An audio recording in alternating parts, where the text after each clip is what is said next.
Bienvenidos y buen día, mis hermanos de la Iglesia Alianza. Bienvenidos a los amigos que nos están visitando. Todas las mañanas les decimos lo mismo, ¿verdad? Queremos decirles que los bendecimos en el nombre de nuestro Señor Jesucristo.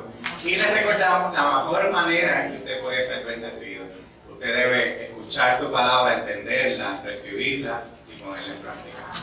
Cuando hace esas cosas, el Señor completamente lo va a bendecir. Y ese es nuestro deseo para esta mañana, que ustedes sean bendecidos por el Señor. Nosotros este domingo, y para los que quizás nos están visitando hoy o los que no han ido recientemente, nosotros llevamos 8 domingos hablando sobre el libro de los Hechos. Hemos empezado capítulo por capítulo, casi todos los versículos los hemos mencionado, discutido. Y hoy nosotros continuamos en esta tarea, en esta jornada, hasta que acabemos el libro de los Hechos. Amén. Ahora bien, el pasaje que nosotros vamos a estar discutiendo hoy es uno de estos pasajes que no se predican casi ningún domingo, ¿no? Hay veces que nosotros, ¿verdad? Hay pasajes que queremos decir, que queremos mostrar, hay otros pasajes que son un poquito más difíciles de explicar y también de entender. Y entonces estos son uno de esos pasajes que se esconden y no se dicen usualmente, pero que yo creo y veo que hay tantas enseñanzas bonitas en el Señor. Es el pasaje, termina en el pasaje de la historia de Ananías y Zafira. Y yo creo que en vez de salir con un miedo o un desentendimiento de lo que está pasando, yo creo que va a tener el resultado de reafirmar nuestras convicciones y el amor y la misericordia de Dios para con nosotros. En la semana pasada nosotros hablamos de un mensaje que se llamaba el avance del Evangelio y los problemas externos.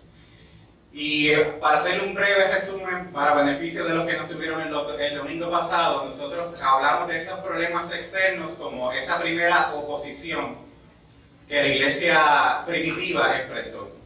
Y nosotros hablamos que en un momento arrestan a Pedro y a Juan, arrestan a Pedro y a Juan, los amenazan, y vimos algo interesante que no habíamos visto antes en ellos. Si nosotros recordamos la última vez que ellos habían sido confrontados con oposición, ellos habían salido corriendo, huyendo, en el momento que arrestaron a Jesús. Y Pedro llega al punto de negar y maldecir, no a Jesús, pero él no haberlo conocido. Y luego nosotros estamos viendo que está ese mismo Pedro y Juan, y ya no corren, sino que se mantienen firmes. Y no solo se mantienen firmes, sino que hablan la palabra de Dios frente a sus acusadores sin miedo a las consecuencias. Y nosotros concluimos, no hay otra razón. La palabra decía, y llenos del Espíritu. Y nosotros habíamos visto que por la llenura del Espíritu Santo en su vida, por la presencia del Espíritu Santo en su vida, estos dos hombres eran diferentes a lo que eran antes. Y ahora se podían mantener firmes en el Señor, aún y las consecuencias.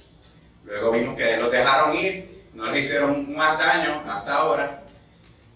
Y entonces ellos oran pidiendo al Señor por esta situación. Y la oración nos sorprende también. La oración no es quítanos los problemas, sino danos la valentía para continuar hablando de ti.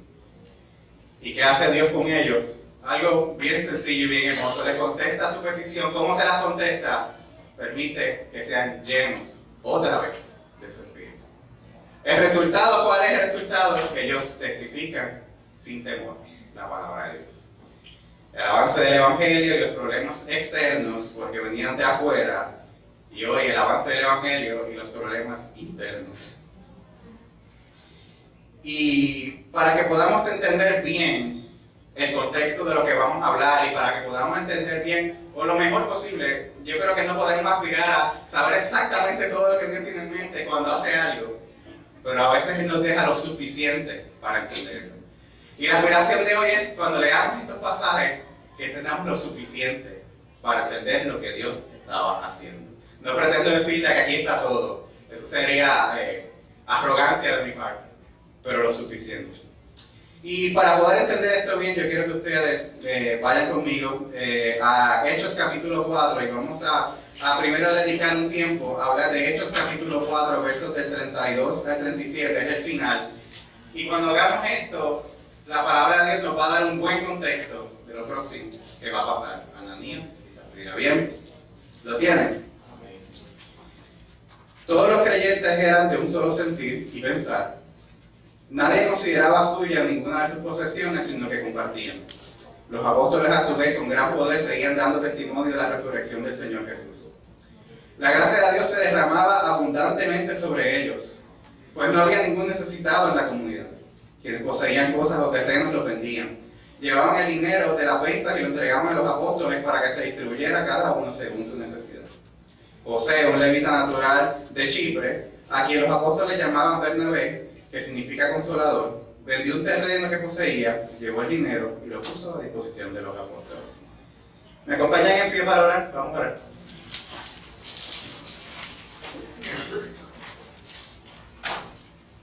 Padre Santo y Padre bueno, te damos gracias por este día. Y otra vez te agradecemos, gracias por dejarnos tu palabra. Y por darnos todo lo que necesitamos escuchar. La información de tu gran amor y tu misericordia y también el profundo temor y respeto por el cual nos tenemos que acercar a ti, Señor. Permítenos que al exponer esta palabra, tu palabra, ella produzca el fruto que tú deseas en cada una de nuestras vidas, Señor. Te pido que me uses, Padre Celestial. Por medio de tu Espíritu, toma control y habla a tu iglesia. Oramos en el nombre de Jesús. Amén. Cuando leímos esta pequeña porción de la palabra, es, por decirlo así, el segundo informe que nos da Lucas sobre cómo lucía la iglesia primitiva, cómo era, qué hacían, qué estaba pasando entre ellos. Y este segundo informe es particular porque lo están ubicando justo después del primer momento en que ellos están enfrentando una oposición directa. Hasta este punto no había pasado nada grande, pero ya estaban amenazados de que no podían seguir haciendo lo que estaban haciendo. ¿Cómo luce la iglesia justo después que esto pasa? Bueno, el pasaje que nosotros acabamos de leer. Y uno de los puntos que a mí me encanta, que quiero resaltar sobre eso, es que decían que tenían un mismo sentir y pensar. Y cuando nosotros vemos esto en el contexto en que se está diciendo y viendo todo lo que está pasando, nosotros podemos decir que tener un mismo sentir y pensar para ellos significaba que ellos tenían un compromiso inquebrantable con Jesucristo, pero también un compromiso inquebrantable los unos con los otros. No sé si les hace sentido y recuerdan lo que Jesucristo dijo una vez en el momento en que se le pregunta ¿cuál es el mandamiento más importante? En un momento, ¿verdad? Unas personas que siempre hacen estas preguntas, o particularmente estas preguntas se las hacían para hacerlo caer, para hacerlo decir algo incorrecto. Pero como sabemos, la divinidad de Jesús sale a reducir con cada respuesta, cada vez que hace una de estas respuestas. Y en Mateo capítulo 22, de los versículos 36 al 40, es que ocurre este evento y le hacen esta pregunta a Jesús. Maestro, ¿cuál es el mandamiento más importante de la ley? No, había muchísimos mandamientos. Nosotros recordamos los 10 mandamientos, pero había muchísimos más. Y él contesta, ama al Señor tu Dios con todo tu corazón, con todo tu ser y con toda tu mente. Le respondió Jesús. Este es el primero y el más importante de los mandamientos y todos diríamos, hasta ahí, se acabó el problema, lo contestó muy bien. Pero Jesucristo no se detiene ahí, dice, el segundo se parece a este. Ama a tu prójimo como a ti mismo. De estos 2 mandamientos depende toda la ley y los profetas. De momento nosotros vemos que cuando Jesús tiene que responder esa pregunta, le hicieron la pregunta mal. Le hicieron la pregunta, ¿cuál es el mandamiento más importante? Jesús dice, hay 2 mandamientos que son importantes, no uno. No solamente es la expresión de amor que nosotros podemos hacer a Dios, sino que esa expresión de amor es coherente con mi hermano. Y si yo digo que amo a Dios, inherentemente se tiene que expresar también en amar al prójimo. Y particularmente como yo me amo a mí.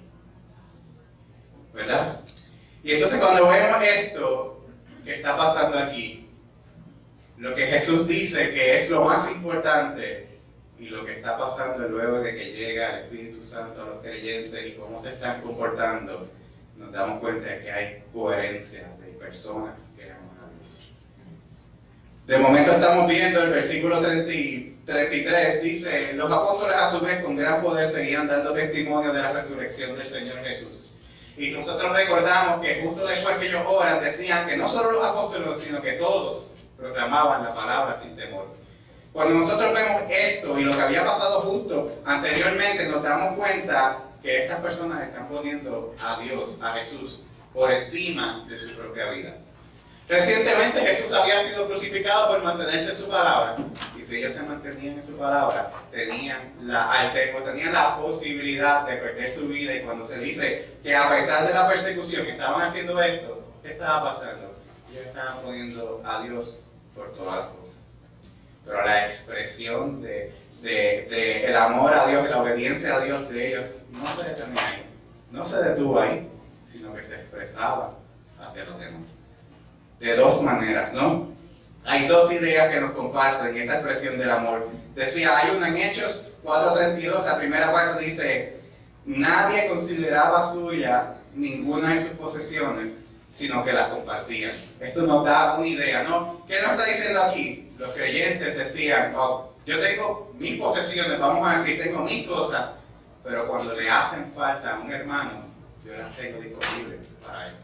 Esto no significaba necesariamente que le daban todo, esto significaba que todo lo que tenían estaba disponible para sus hermanos. Ellos eran los administradores de lo que tenían y lo mantenían, y cuando era necesario se lo daban a los demás. Es una idea. Pero hay otro versículo que nos da otra idea, decía, quienes poseían casas o terrenos, los vendían, llevaban dinero de las ventas y lo entregaban a los apóstoles para que se distribuyera a cada uno según su necesidad. Esto era otra expresión diferente del amor. Esta era, yo tengo esto y estoy dispuesto a venderlo, más bien a renunciar a esto para que sea de bendición para otros.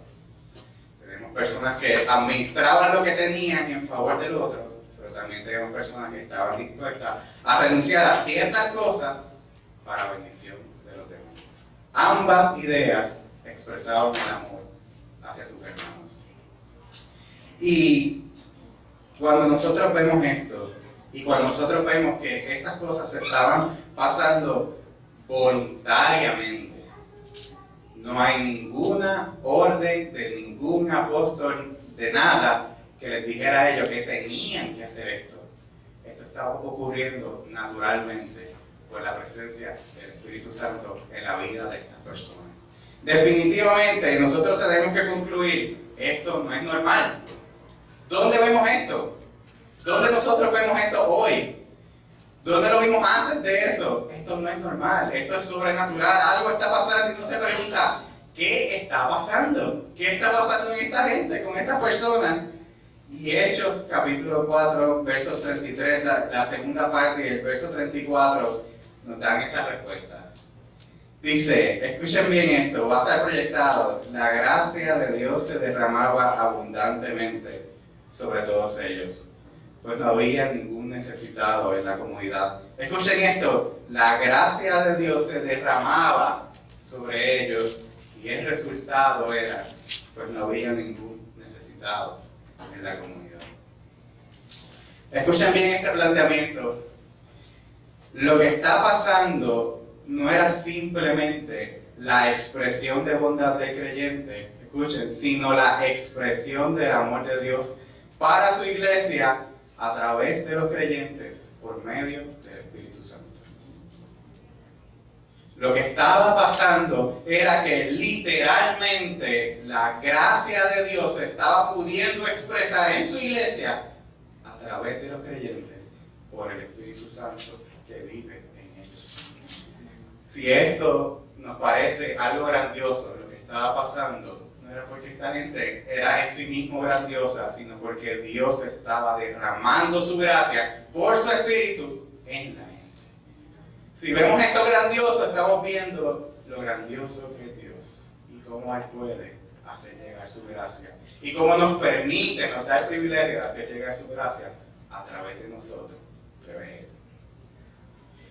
Cuando nosotros tenemos en mente esto, que el que está produciendo estas cosas es Dios a través de su Espíritu, tenemos un contexto adecuado para empezar a hablar de Ananías. Así que voy a hacer lectura de ellos. Ese pasaje completo no está arriba, búsquelo en su Biblia. El capítulo número 5, y vamos a leer el pasaje completo de los versos 1 al 10.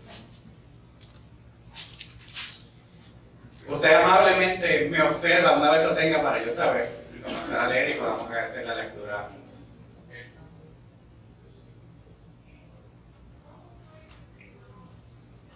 Bien, leemos, ¿sí?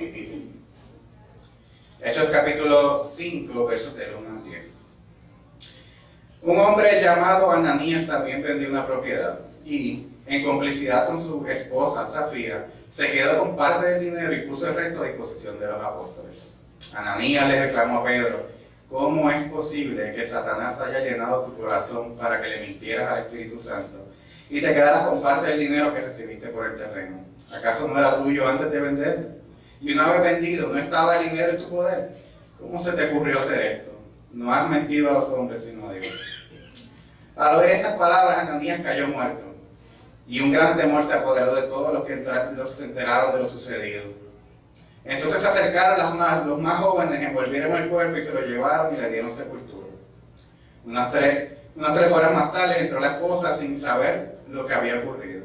Dime, le preguntó Pedro, ¿vendieron el terreno por tal precio? Sí, dijo ella, por tal precio. ¿Por qué se pusieron de acuerdo para poner a prueba al Espíritu del Señor? Le recriminó Pedro. Mira, los que sepultaron a tu esposo acaban de regresar y ahora te llevarán a ti. En ese mismo instante ya cayó muerta a los pies de Pedro. Entonces entraron los jóvenes y al verla muerta se la llevaron y dieron sepultura al lado de su esposo. Y un gran temor se apoderó de toda la iglesia y de todos los que se enteraron de estos sucesos. Cuando Lucas nos escoge decirnos a esta iglesia, esta historia dirigida por el Espíritu Santo, no nos lo hace dándonos toda la historia desde el comienzo, sino que más bien nos entra en el mismo medio de la historia, en la confrontación. Por lo tanto, nosotros no tenemos todos los detalles para hacer todas las posibles conclusiones de lo que pasó. Si quieren decir, yo estuve como 15 minutos haciendo un escenario de posibilidades de cómo pudo pasar esto y qué pasó. No era de bendición compartir eso. Sin embargo, si nosotros nos concentramos en lo que la Biblia nos dice y dejamos las conclusiones para una comida con un sancocho, las otras posibles escenarios, podemos bendecirnos por lo que sabemos. Amén. ¿Qué es lo que sabemos? Ellos vendieron una propiedad que era suya, se quedaron con parte del dinero y le dieron el resto a los apóstoles. No, eso lo sabemos. Y no hay ningún problema con vender una propiedad y quedarte con una parte y dar la otra parte a la iglesia. No hay ningún problema con eso, ¿no? Segundo, Pedro lo confronta a Ananías y le hace la pregunta: ¿cómo es posible que Satanás haya llenado tu corazón para que le mintieras al Espíritu Santo y te quedaras con parte del dinero que recibiste por el terreno? En esta pregunta nos están dando una información. ¿Qué es la información que nos están dando? Esa acción de cuando ellos lleguen al punto de entregar el dinero había sido influenciada por Satanás. Ya lo sabemos. El quedarse con parte del dinero representaba tanto para Ananías como Safira una mentira al Espíritu Santo. Y más adelante hablamos de eso. Hay otra pregunta que él le hace: ¿acaso no era tuyo antes de venderlo y no haber vendido? ¿No estaba el dinero en tu poder? ¿Cómo se te ocurrió hacer esto? Ahí nos está diciendo, el vender el dinero no era una obligación. Él no le estaba diciendo, yo le dije a todos que vendieran sus propiedades. Él está diciendo, no era tuya. ¿Acaso no tenías la facultad de hacer lo que tú quisieras con el dinero? Pero no lo hiciste. El problema estaba en la mentira que ellos dijeron, ¿no? Y entonces más adelante le dice, no has mentido a los hombres, sino a Dios. Y otra vez se recalca el problema, la mentira, el decir que habían vendido todo y entregado todo cuando habían vendido algo, ¿verdad? Y se quedaron con algo y entregaron algo. Ahí estaba la mentira. Luego también Pedro enfrenta a Safira y le dice, ¿vendieron ustedes por el terreno por tal precio? Y yo digo, sí, por tal precio. Y la respuesta de Pedro es, la mentira, por esa mentira. Y luego, ¿qué pasa? ¿Qué dice eso? O sea, pasa lo que nosotros sabemos. Bueno, ambos mueren en diferentes momentos. Y nosotros miramos este pasaje. Yo no sé qué pasa por dentro de ustedes cuando leen un pasaje como este, ¿no? Así, como que le tiemblan un poquito las rodillas. Eso es normal si le tiemblan un poco. Sin embargo, nosotros decimos, ay Señor, por una mentira. ¿Qué cristiano aquí, después de conocerlo, nunca ha dicho una mentira después que lo conoció? No hace la mano. Y uno dice, por una mentira. ¿Qué está pasando aquí? No, aquí tiene que haber pasado algo más grande que nosotros no estamos viendo a simple vista. Y nosotros recordamos algo que leímos de Bernabé, ¿no? De momento se encontraban Ananías y Zafira en un momento muy especial dentro de la iglesia y de la expresión de la gracia de Dios a través de los creyentes. Y ellos, al mentir y hacer esto, estaban tratando de imitar lo que el Espíritu estaba haciendo genuinamente en los creyentes. Y cuando nosotros vemos esto, para Dios lo importante no es solamente el acto, sino las intenciones. Nosotros en las redes hemos estado estudiando 1 Corintios 13, cuando hablamos, capítulo 13, versículo 3, algo que el Señor nos dice sobre el amor y sobre hacer las cosas sin amor. Dice, si reparto entre los pobres todo lo que poseo, y si entrego mi cuerpo para que lo consuman las llamas, pero no tengo amor, nada gano con eso.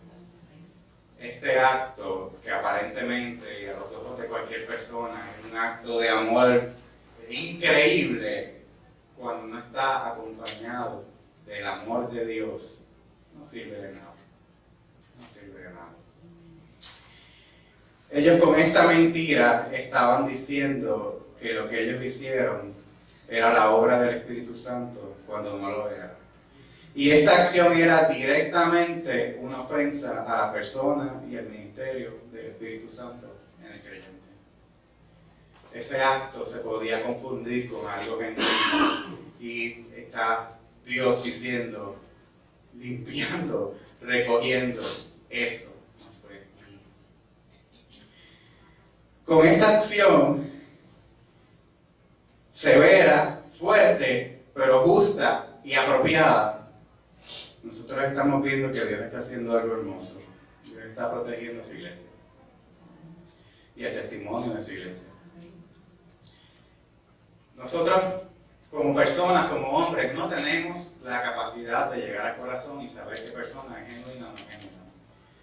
Hay una palabra que habla del trigo y de la cizaña, y cuando se preguntan, ¿quiere que saque la cizaña? Él dice, no, yo soy el que al final voy a determinar quién era trigo y quién era cizaña.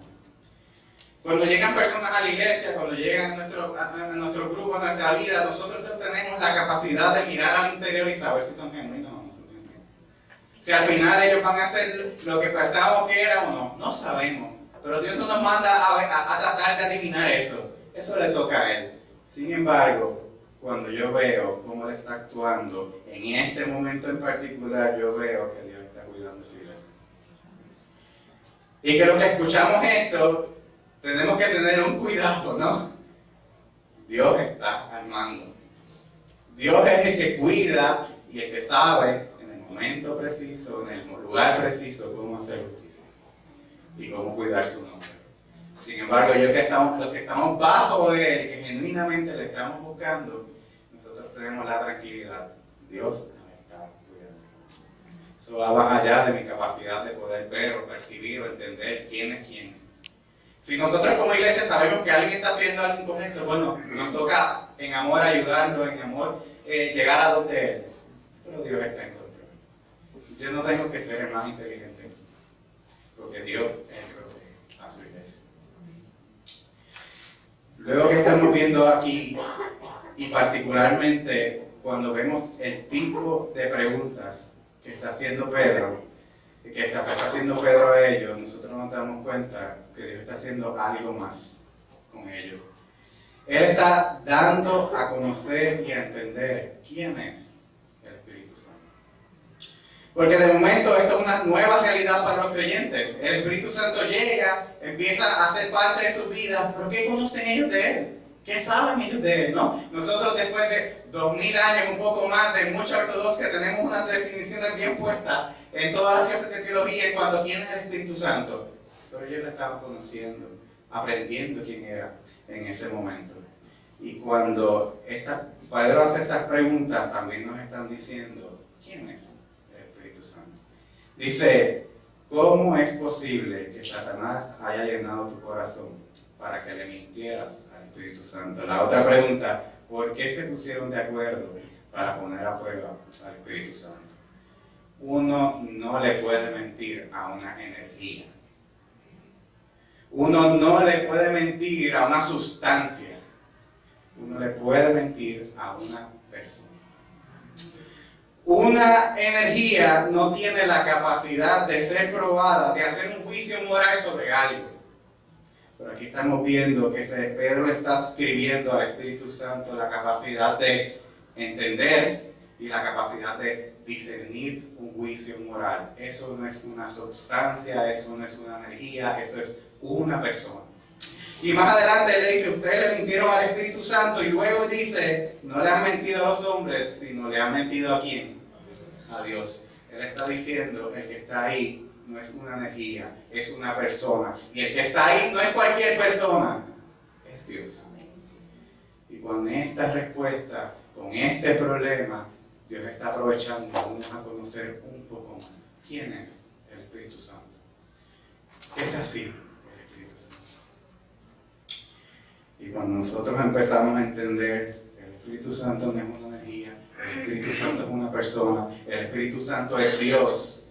Y con estos actos Dios nos está también dejando decir que el temor que le tenemos a Dios, se lo debemos tener al Espíritu Santo, porque es Dios.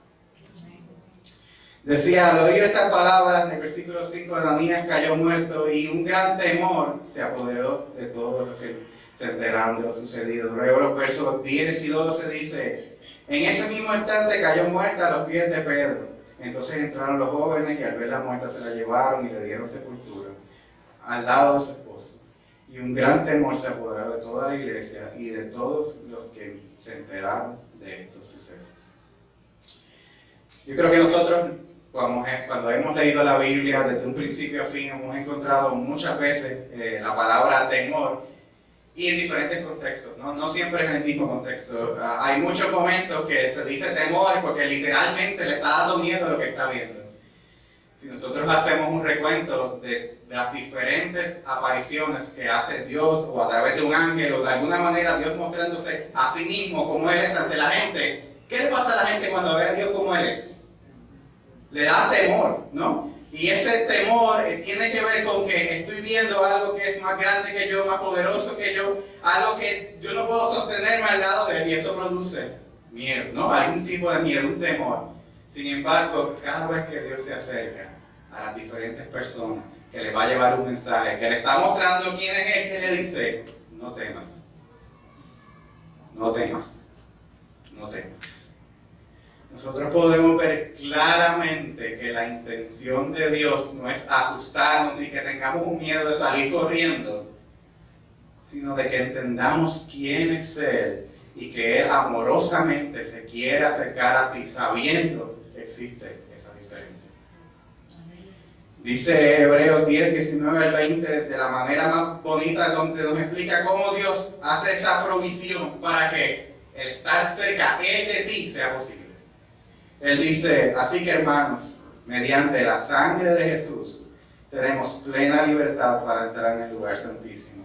Esto es en la misma presencia de Dios, el lugar donde solamente podía entrar el sumo sacerdote una vez al año.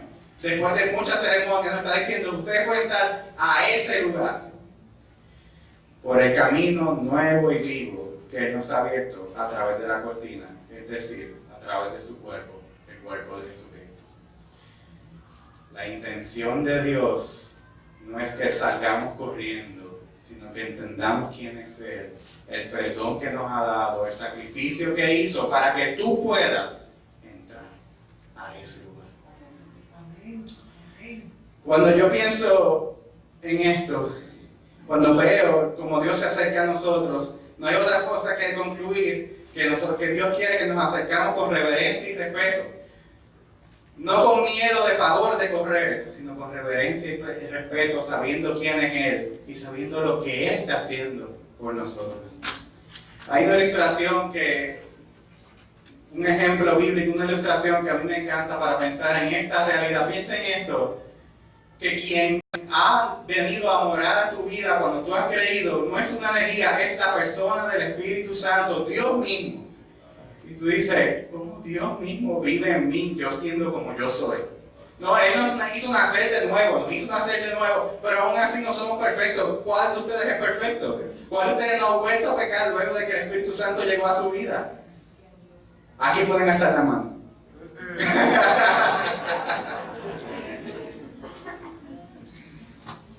Cuando yo pienso en la imagen, cuando Dios le habla a Moisés, esa zarza que está ardiendo, o ese arbusto que está ardiendo, hay una imagen que está sobre eso.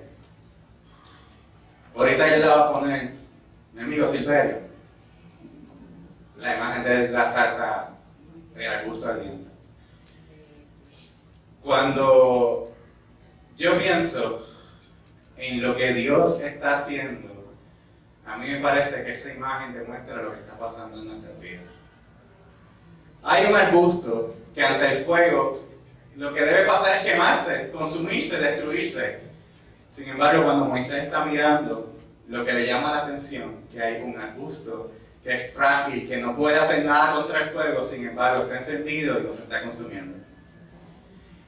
Y cuando yo pienso en lo que Dios hace al traer su espíritu en nuestra vida, Él habitar en nosotros, aun y cuando esto no es perfecto, no hemos sido completamente santificados, no estamos perfectos ante Dios, y con todo eso vive en nosotros, Él está haciendo mantener verde un arbusto ante el fuego. Y lo hace todos los días. Todos los días Dios está haciendo eso. El Espíritu de Dios, Él mismo está en nosotros y no somos consumidos, sino nos mantenemos verdes a pesar del fuego. Y ese milagro es la misericordia de Dios todos los días en tu vida. Es la misericordia de Dios todos los días en mi vida. Yo a eso le digo, aleluya. Aleluya. Gracias al Señor por ese milagro. Y cuando pensamos en esto, ¿qué pasa? ¿Cómo debemos reaccionar? ¿Acaso pecar conscientemente es algo que reconoce lo que Dios está haciendo en tu vida? Saber que tú estás haciendo algo por Dios nos ayuda y nosotros tenemos pruebas que nos toman, pero si ni siquiera se las hemos entregado a Él para que nos ayude, ¿qué estamos diciendo? Dios está en nosotros y nosotros no respetamos eso que Él está haciendo en nuestra vida. La respuesta mínima no es que somos perfectos porque no lo somos, pero es esa obediencia, entregar lo que Él quiere cambiar en nuestra vida. Cuando hacemos eso, estamos respetando y reverenciando al Dios que está viviendo en nosotros. Cuando nosotros nos negamos, sabemos hacer lo bueno y no lo hacemos, nos negamos, ¿qué le estamos diciendo a Dios? Él está ahí. No entendemos, se nos olvida lo que está pasando en nosotros. Que el Dios Santísimo, en su Espíritu Santo, la persona del Espíritu Santo está en nosotros. Necesitamos rendirnos. La palabra de Dios nos muestra una y otra vez: si ustedes han pecado, Dios es fiel y justo para perdonar. Acérquese a mí, pídame perdón. Siempre la alternativa de Dios es: arrepiéntete, regresa. Pero no debemos subestimar que estamos entre fuego y que somos de madera. Y ese milagro lo hace Dios. Yo quisiera concluir este mensaje de esta manera. Cierren sus ojos. Cierren sus ojos. Vamos a hacer una oración de agradecimiento a Dios. Y luego yo voy a hacer un agradecimiento de perdón y entrega. Porque entiende que hace falta de pedirle perdón y entregarle a Dios. Señor, primero que nada, gracias. Gracias porque tú, siendo santo, perfecto, todopoderoso, decides habitar y vivir en alguien imperfecto, pecador. Pero te damos gracias por lo que Jesucristo hizo en la cruz y nos abrió el camino para estar en tu presencia. Tú anhelas eso, Señor, y nosotros te damos gracias. Ayúdanos a estar conscientes de esto, Señor. Ayúdanos a no subestimar, depreciar lo que tú has hecho por nosotros. Mira ahora, Padre Celestial, a mis hermanos. Y ninguno de nosotros es perfecto y ninguno de nosotros está 100% limpio. Pero todos nosotros podemos entregarnos a ti para que tú nos perdones. Todos nosotros podemos pedir tu ayuda para que nos superar, para dejar atrás lo que no hemos podido dejar atrás. Yo te pido, Padre Celestial, que mires los corazones de los hermanos. Y tu hermano que estás aquí, si hay algo que entregar, díselo al Señor en este momento. Si hay algo que es más fuerte que tú, ríndeselo a Él y dile, ayúdame, Señor, no quiero hacer esto más. Pero esto comienza con un ejercicio de tu voluntad, para que el poder de Dios se pueda manifestar en ti y cambiar. Usa este momento y díselo, Señor, ayúdame. No lo quiero volver a hacer, con tu poder ayúdame. Y Él lo hará. Y Él lo hará. Padre Celestial, te presento a esta iglesia. Gracias por tu palabra. Gracias por hacernos saber claramente quién tú eres y qué haces en nosotros. Gracias por el milagro de vivir en nosotros, a pesar de nosotros.